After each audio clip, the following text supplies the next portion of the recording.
Discover original के मुअज़्ज़ज़ नाज़रीन अस्सलामु अलैकुम। नाज़रीन, आप सुन रहे हैं मसीहा और मैं हूं असद। इससे कबल आप मसीहा की 150 इकसात सुन चुके हैं। अब किस्त 151 मुलाहिज़ा फरमाए। खुदा करे कि तारीख का हमसे मेल मलाप हो जाए। ज़रा सस्ताने के बाद हमने फिर आगे बढ़ना शुरू कर दिया। सर्दी की शिद्दत बढ़ती जा रही थी।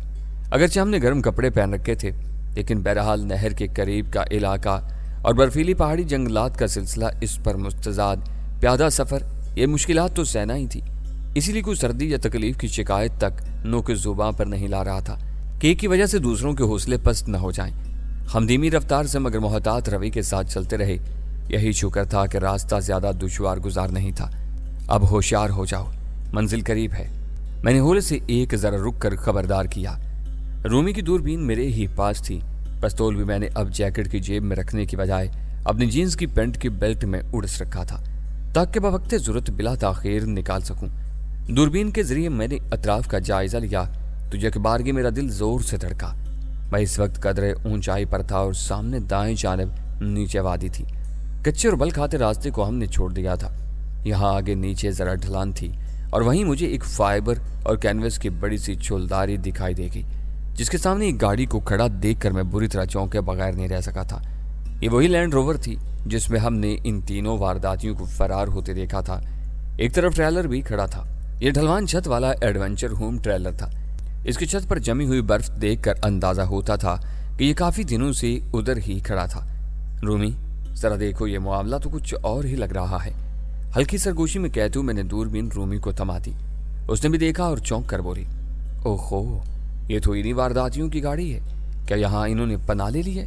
नहीं, मेरा खदशा दुरुस्त साबित हुआ है। मैं बोला, ये इन्हीं के आदमी हो सकते हैं। लेकिन फिर ये पुलिस का इनके ताक़ुब में आना और खूनी मुकाबला, ये क्या मानी रखता है? इसका भी पता चल जाएगा। तारिक को इधर ही कहीं होना चाहिए। जरा दूरबीन तो दो, मैं फिर तफसीलन जायजा लेता हूँ। रूमी ने दूरबीन मुझे लौटा दी। मैंने उसे अपनी आंखों से लगाकर जूम किया और मेरा दिल एक जोश तले ज्यादा तेजी से धड़कने लगा। छुलदारी के अंदर रोशनी हो रही थी। इसके बाहर रस्सियों की बाड़ बनाकर अहाता किया गया था और वहां अलाव रोशन था। चंद फोल्डिंग चेयर्स भी पड़ी हुई थी, मगर वहां कोई मौजूद नहीं था। हो सकता था कि ये लोग अंदर हों। बाकी छुलदारी के बाहर और आस पास वीरानी थी। तुम दोनों इधर ही रुको, पहले मैं आगे जाता हूँ और देखता हूँ कि अंदर क्या हो रहा है, मैंने कहा। ज्यादा देर मत लगाना, कोई बाइद नहीं कि पुलिस की इधर रेड पड़ जाए, हुमैरा बोली। फिक्र मत करो, मगर तुम दोनों यहाँ मोहतात रहना। किसी भी किस्म का खतरा भांपते ही बचाव की तदबीर करने में ताखीर मत करना, मैं भी लौटाऊंगा। कहते हुए मैंने दूरबीन रूमी को दोबारा थमा दी और उसे कहा कि वो गाहे बगाहे जायजा लेते रहे। मैं अल्लाह का नाम लेकर ढलान से नीचे उतरने लगा। ढलान पर भी तकरीबन निस्फ कदे आदम झाड़ियां उगी हुई थी। मैं इन्हीं की आड़ लिए आगे बढ़ता रहा। सामने गुबार आलूद चांदनी फैली हुई थी और बड़ा ही अजीब और इसरार भरा मंजर तारी था। मैं किसी जंगली बिल्ले की तरह हदफ की जानिब बढ़ते हुए अपनी नजरें सामने छुलदारी पर जमाए हुए था। मुख्तसर सी ढलान खत्म होते ही मैं मैदान में आ गया और सीने के बल लेट गया। मैदान घास से भरा हुआ था। अभी मैं रींग कर बकिया पेशकदमी मुकम्मल करने का इरादा बांध ही रहा था कि दफातन चौंक कर वहीं सीने के बल तो बकिया। मेरा दिल यकलख्त कनपट्टियों में धड़कने लगा था। छुलदारी के अंदर से कुछ लोग बरामद हुए। उनके हाथों में सामान था और वो खासे उजलत में दिखाई देते थे। ये 3 अफराद थे। वो लैंड रोवर के पिछले हिस्से का दरवाजा खोलकर इसके अंदर सामान लाद रहे थे। कुछ सामान उन्होंने ट्रेलर में भी रखा था। इनमें से 2 अंदर लौट गए। एक शख्स वहीं खड़ा लैंड रोवर की साइड में लगे स्पेयर व्हील के साथ फाजल फ्यूल का कैबिन नस्ब था। वो उतारा और जीप की टैंकी फुल करने में मसरूफ हो गया।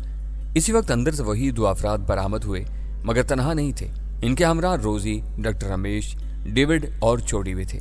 कोया यह पूरा ग्रुप यहाँ से कूच करने का इरादा किए हुआ था। चौंका तो मैं उस वक्त जब अव्वल जिक्र 2 अफराद को मैंने किसी रस्तन बस्ता शख्स को, जिसकी हालत जिस्मानी तशद्दुद के सबब गैर हो रही थी, उसे घसीटते हुए लैंड रोवर की तरफ लाते हुए देखा, और वो तारिक के सिवा और कोई नहीं था। एकदम मेरी सांसें जैसे सीने में अटकती हुई महसूस होने लगी। मेरा और उनका फासला बहुत कम रह गया था, इसीलिए पूरे चांद की दमकती चांदनी में वो सब मुझे साफ नजर आ रहे थे। तारिक को इन जालिमों की कैद और इस हालत जार में देखकर मेरी आंखों में खून उतर आया, क्योंकि मैं जानता था कि इस पर यह बुज़दिलाना तशद्दुद और किसी ने नहीं किया होगा। वो जानता था कि तारिक मेरा ही साथी था और इस तरह उसने अपने कमीने जज्बे की तस्कीन की खातिर इसे तख्ता मश्क बना दिया था। वो यकीनन हमारे बिलखसूस मेरे बारे में इससे कुछ उगलवाने की कोशिश में होगा, मगर मैं तारिक को जानता था। वो मरता मर जाएगा, मगर हमारे बारे में कभी भी दुश्मन को कुछ नहीं बताएगा। ताहम यह शुक्र था कि इन रजीलों ने तारिक को मौत के घाट नहीं उतारा था। यह तारिक की बदकिस्मती ही थी कि वो न जाने किस तरह उनकी गिरफ्त में चला गया था। वो शायद उसे भी अपने साथ ले जाने का इरादा रखते थे और बतौर ढाल उसे इस्तेमाल करते, मगर उनसे कुछ बाइद भी नहीं था। बिलखसूस रमेश से वो आज से इंतकाम में आकर तारिक को गोली भी मार सकता था। मेरे पास अब इतना वक्त नहीं था कि मैं रूमी या हुमैरा की जानिब लौट कर इन्हें मौजूदा सूरत हाल से आगाह करता, क्योंकि मुझे इस बात का अंदाजा ही कब था कि वो भी निकल पड़ेंगे। शायद पुलिस से टाकरे और इनके यहाँ मुतवक्का रेड ने इन्हें यहाँ से कुछ जल्दी ही कूच करने पर मजबूर कर दिया था, वरना इनका इरादा, जैसा कि इनकी बगड़ गुफ्तगू सुनकर पता चला था, कि इनका किसी 2 सीटर एरोप्लेन के जरिए ही कूच करने का इरादा था। बहरकैफ अव्वल तो तारिक को इन खूनी दुश्मनों की कैद में देखकर मैं सख्त तशवीश सदा हो गया था। मेरे पास पिस्तौल था, मगर मैं जानता था कि यहाँ ये मेरे किसी खास काम नहीं आ सकता, क्योंकि एक तो इसमें गिने चुने राउंड ही बचे थे, दूसरा ये कि इतने लोगों की मौजूदगी में पिस्तौल की गोली दागने का मकसद इन्हें अपनी राह पर लगाना था। ये फैसले की घड़ी थी। मैंने पल के पल सोचा और फैसला करके एक नतीजा कायम करते हुए दोबारा रेंगने के अंदाज में पलटा। इसके बाद दोबारा अमूदी ढलान पर निस्फ कदे आदम झाड़ियों की आड़ लिए तेजी से हरकत करता हुआ रूमी और हुमैरा तक जा पहुंचा। ये तो रवाना हो रहे हैं, और ये जख्मी? मेरी बात सुन लो, वक्त कम है, मैंने हाँफती आवाज में रूमी से कहा, जो हनूज आंखों से दूरबीन लगाए सामने तक जा रही थी, और गालिबन उसने भी तारिक को इनकी गिरफ्त में देख लिया था। मैंने उसकी बात काट दी और आगे बोला, ये लोग रवाना हो रहे हैं। मुझे नहीं लगता कि इन बर्फीली पहाड़ियों में खमालिया या तिब्बत तक इनके लिए इतना तवील सफ़र कैसे मुमकिन हो सकता है। ये लोग ज़रूर पुलिस के डर से अपने किसी अगले रेंच हाउस की जानिब पेशकदमी करना चाहते हैं, जो इनका आर्जी हवाई मुस्तकर भी होगा। खुदा की पनाह, तुम इस कदर यकीन से ये सारा तजिया किस तरह कर लेते हो? रूमी के लहजे में हैरत थी।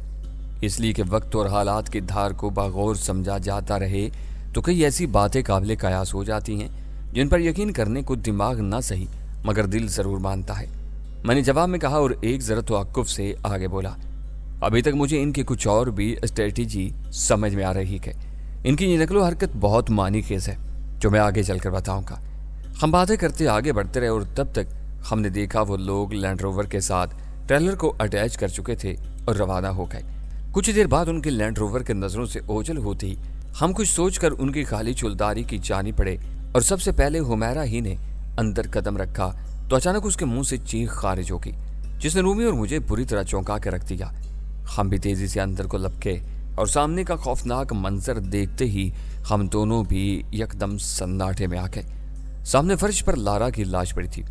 हम फटी फटी आंखों से उसे तके जा रहे थे। उसके जिस्म पर जहां मैंने जख्म लगाए थे वहां मरहम पट्टी तो कर दी गई थी, लेकिन शायद बाद में वो जख्मों की ताप न लाते हुए मर गई थी और ये लोग उसे इधर ही छोड़कर आगे बढ़ चुके थे। इसके दूसरे साथी वेगास को मैं होटल रेड रिजॉर्ट ही में जानू वासिल कर रहा था कि पुलिस पर हमला करने वाले इन्हीं के वो 3 FGM साथी थे जो शायद मेरे हमले के बाद वेगास ने वहां बुलवा लिए थे। लेकिन जब तक ये तीनों वहां पहुंचते मैं अपना काम करके हुमैरा और रूमी के साथ निकल चुका था। ये लोग बाद में पहुंचे होंगे और लारा को जख्मी हालत में उठा लाए थे। यानी जिस वक्त ये तीनों पुलिस पर घात लगाकर हल्ला बोलने के लिए तैयार थे, इस वक्त इनकी जीभ में लारा बेसुध पड़ी हुई थी। किसी तरह वेगास ने इस कलील अरसे में जब मैं इन दोनों को जख्मी हालत में छोड़कर अपने स्वीट की जाने बढ़ा था, बाकी 3 साथियों को मुतल्ला कर दिया था। वो इन्हें लेने यहाँ पहुंचे होंगे, मगर तब तक वेगास की जोश भरी जल्दबाजी ने काम बिगाड़ दिया, जिसके नतीजे में वो खुद जान के बाजी हार गया। इसके तीनों साथियों ने लारा को ही ले जाना गनीमत जाना होगा और ऐसे में पुलिस जो पहले ही यहाँ पहुंच चुकी थी उनके लैंड रोवर के ताक को में लग गई। मान गई तुम्हें सैफ, रूमी ने एक झुरझुरी से लेते हुए कहा। तुम्हारे अंदाजे किस तरह 100% दुरुस्त साबित होते हैं। वैसे पहली बार तुमने ही इस बात का खदशा जाहिर किया था, हुमैरा ने फराग दिली का मुजाहरा करते हुए रूमी से कहा। फिर भी मैंने सैफ के ही क्यासात से मुतासिर होकर यह कहा था। रूमी भी कसर नफसी से मुस्कुरा कर बोली, यहाँ से निकलने की करो, वक्त नहीं है। मैं अब भी एक बड़ी और नई आफत को आते हुए देख रहा हूँ, मैंने सरसराते हुए लहजे में कहा। खुदा खैर करे, निकल चलो फिर, हुमैरा ने भी मुर्तई से लहजे में कहा। हम फौरन ही पलटे और जिस तरफ उनके लैंड रोवर रवाना हुई थी उसी तरफ आगे बढ़ने लगे। लैंड रोवर और ट्रेलर के टायरों के निशानात हमें वाज़ेह नजर आ रहे थे। मेरा कभी ख्याल था कि इनकी अगली मंजिल आरजी थी और दूर भी नहीं। तारीख उनकी गिरफ्त में था। सबसे ज्यादा तशवीश की बात यही थी जो हमें हरासा और परेशान कर रही थी। हम पैदल जितनी तेजी से चल सकते थे चलते रहे। सर्द तारीख रात अपने आखिरी पहर में थी। चांदनी और चमकते तारों भरी रोशनी की रहनुमाई में हमें लैंड रोवर के टायरों के निशानात कच्चे और कहीं बर्फ से अटे पड़े रास्ते पर नजर आते रहे। एक मकाम पर हम थक कर बैठ गए। कहीं बुलंदियां थीं तो कहीं घाटियां। हम जिस कदर आगे आ चुके थे ये रास्ते हमें उलझे हुए और पैदल ही चलने के काबिल महसूस हो रहे थे। गाड़ी का रास्ता मफकूद नजर आता था, लेकिन इस दुश्मन ग्रुप का ड्राइवर बड़ी होशियारी और चाबक दस्ती से लैंड रोवर को दुश्वार रास्तों पर चलाता ले गया था। कहीं पर इन्हें रुकना भी पड़ा था और फिर शायद मुनासिब रास्ते का तयन करके वो लोग दोबारा आगे बढ़ गए थे। रूमी का ख्याल था कि इनके पास जमीनी रास्ते का नक्शा होगा। वह अब अपना ही रास्ता बनाए आगे बढ़ रहे थे। इस पर रूमी ने एक जगह रुककर अपनी एडवेंचर किट से लैपटॉप निकालकर नेट पर नक्शा निकाला और प्री प्लानिंग के तहत अपना भी एक नक्शा तैयार कर दिया, जिसका स्क्रीनशॉट बवक्ते जरूरत देखने के लिए अपने स्मार्टफोन पर भी मुंतकिल कर लिया था। अब इनकी अगली मंजिल ज्यादा दूर नहीं होनी चाहिए। मैंने उसी जगह पर ठहर कर चारों तरफ का दूरबीन से जायजा लेने के बाद कहा। रूमी ने भी जायजा लिया था। हम तीनों बैठ गए। नींद और थकन का गलबा तारी होने लगा था। लेटे लेटे और बातें करने के दौरान हमारी आंखें लग गईं। बेदार हुए तो किसी जंगली परिंदे के चिल्लाने पर वो लंबी और रंगीन चोंच वाला सनहोला ही था जो हमारे करीब दरख्त की एक शाख पर जो ऐन हमारे सर पर झूल रही थी बैठा था। हम हड़बड़ा कर उठे थे। हमारे गिर्द सफेद भेड़ियों का गोल निस्फ दायरे बनाए मौजूद था। हुमैरा के हल्क से घुटी घुटी चीख खारिज हो गई। रूमी के भी औसान खता हो गए। मैं तो जैसे सख्ते में आ गया था। भयानक मौत इस बर्फजार में हमारे सामने हमें निगलने के लिए तैयार करी थी। ये बर्फानी भेड़िए तादाद में 7-8 होंगे। कोई अपनी जगह से हिले तक नहीं। मैंने ससराती सरगोशी में कहा। मेरा दिल इस वक्त जैसे धड़कना तक भूल चुका था। भेड़ियों के पुरहोल जबड़े खुले हुए थे और अंदर से नुकीले दांत झांक रहे थे। वो शायद भूखे थे और रात भर आवारा घूमने के बाद इन्हें अभी हमारी सूरत में शिकार नसीब हुआ था। इनकी आंखों में मखसूस हैवानी चमक, एक वहशत की सूरत छलकती हुई साफ नजर आ रही थी। वो होले होले गुर्रा रहे थे, बस जैसे अब झपटने ही को तैयार थे। हमारे पास अपने बचाव के लिए कुछ भी तो नहीं था, मां सिवाय एक साइलेंसर लगे पिस्तौल के। इसमें भी चंद एक ही गोलियां बची होंगी। वो भी मेरे हाथ में नहीं बल्कि मेरी जैकेट की जेब में था। भयानक और यकीनी मौत सर पर खड़ी थी। हम इन्हें बेबसी की नजर से तक रहे थे और वो हमारी तरफ शिकारी नजरों से। फिर यही वो वक्त था जब इस बर्फीली वादी के सन्नाटे में एक जोरदार धमाका हुआ। 2-3 भेड़ियों को मैंने हवा में उछलकर बर्फ पर गिरते देखा। बाकियों ने इधर उधर दुड़की लगा दी। हम तीनों धमाके की आवाज सुनकर ही दम बखुद से रह गए थे और इधर उधर देखने लगे। अचानक मेरी नजर कदरे दाएं जानिब एक जरा बर्फानी बुलंदी पर पड़ी। वहां एक समोर के लिबास में मलफूफ कोई शॉटगन लिए खड़ा था। इसका फासला हमसे बमुश्किल 30-40 गज का होगा। वो जो कोई भी था इस वक्त गोया हमारे लिए रहमत का फरिश्ता साबित हुआ था। वह आहिस्ता आहिस्ता नीचे उतरने लगा। थोड़ी देर पहले वाली होलनाक सूरत हाल ने हमें जैसे कई लम्हों तक ट्रांस में ले रखा था। हम तीनों हनूज जहां के तहां थे। वो शख्स मस्तानी चाल चलता करीब आया और हमारी तरफ मुतवज्जा होने के बजाय मरे हुए भेड़ियों का जायजा लेने लगा। उसके हाथ में डबल बैरल बंदूक थी। उसके अंदर यकीनन ताकतवर छरों वाले कारतूस होंगे। उस आदमी की पुश्त पर कोई थैला सा झूल रहा था, जिसके अंदर से हाथ घुमाकर उसने एक रस्सी निकाली। फिर वो बारी बारी तीनों भेड़ियों की लाशों को एक एक टांग की मदद से रस्सी के साथ बांधकर इन्हें घसीटता हुआ दोबारा बुलंदी की जानिब जाने लगा। मुझे हैरत का शदीद झटका लगा। उसने हमारी तरफ महज एक उचटती सी निगाह डाली थी और अपने काम में मसरूफ हो गया और लौट कर चला भी गया। हे मिस्टर, मैंने उसे पुकारा, लेकिन वो जैसे मेरी पुकार को सुनी अनसुनी करता हुआ ऊंचाई की दूसरी जानिब गायब हो गया। अजीब आदमी था। हुमैरा मुतहयराना आवाज में बोली।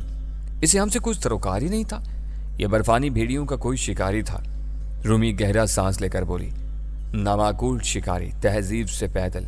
मैंने भी मुंह बनाकर कहा। वो वाकई पैदल ही है। रूमी मुस्कुरा कर बोली। इसके पीछे चलो, इससे कुछ अतराफ की मालूमात लेते हैं। हम उठ खड़े हुए और जल्दी जल्दी अपने सामान को समेटा और चल दिखे। दरख्त की शाख पर बैठे सनहोले ने शायद हमारी बाखैरियत रवानगी पर मुंह से आवाज निकाली। बर्फानी टीले की दूसरी जानिब सतह मुर्तफा थी। सामने देवदार का जंगल था। इसी के दामन में कोई 15-20 गज के फासले पर हम एक लकड़ी का शिकारी कैबन नजर आ गया। वो शिकारी भेड़ियों की लाशों को रस्सी से घसीटता हुआ उसी तरफ जा रहा था। हम भी उसके पीछे पीछे चलने लगे। सुबह की ताज़ा खुशगवार और सर्द हवा चल रही थी। बड़ा भला मंजर दिखता था। इस सुबह में हम जब तक कैबिन तक पहुंचे वो आदमी अंदर दाखिल हो चुका था, और यही नहीं, उसने अपने अकब में लकड़ी का दरवाज़ा जोर से बंद भी कर दिया था। अरे अजीब ही नाहंजार सा आदमी है ये, हुमैरा बरहमी से बोली। बेहिस भी लगता है, दफा करो इसे और अपनी राह लो। रूमी भी जल कर बोली। नहीं, अब उससे मिलना ही पड़ेगा, मैंने कहा। मुझ पर जैसे एक जिद सी सवार हो गई थी। तुम दोनों इधर ही रुको, मैं देखता हूं उसे, कहते हुए मैं दरवाजे की जानिब बढ़ा और उस पर जोर जोर से दस्तक देने लगा। अचानक दरवाजा खुला और अगले हिले में बंदूक की डबल नाल मेरी गर्दन से आने लगी। मेरा दिल उछल कर हल्के में आ अटका। मेरे कम में खड़ी हुमैरा और रूमी भी चीख पड़ी थी। ये क्या कर रहे हो भाई, मैंने उर्दू में कहा। वो सरतापा गंदे मंदे समोर में लिपटा हुआ था। चेहरा जाहिर था मगर दाढ़ी बढ़ी हुई थी और घनी भवों से ढकी हुई आंखों में वहशत थी। वो कोई उम्र सीधा सा शख्स था। उसने अजीब जुबान में मुझे घुरकना शुरू कर दिया। वापस आ जाओ सैफ, ये पागल आदमी है। अकब से हुमैरा चीखी। मैंने अपने दोनों हाथ फिजा में बुलंद कर दिए थे। इसके बाद उल्टे पांव पीछे हटता चला गया। जब उस आदमी ने बंदूक नीचे करके दरवाजा दोबारा धाड़ से बंद कर दिया तो मेरी जान में जान आई। निकल चलो यहाँ से, मैं दौड़ के हुमैरा और रूमी के करीब आकर बोला। हम तीनों अपनी मंजिल की जानिब बढ़ गए। लैंड रोवर और ट्रेलर के निशानात बेहद वाजे और पक्के थे। ये हमारी रहनुमाई के लिए काफी थे। सूर्य दूर बर्फीली चोटियों से सर उभारने लगा था। बर्फजार में ये तलुए सुबह का एक दिलकश मंजर था। हम आगे बढ़ते रहे।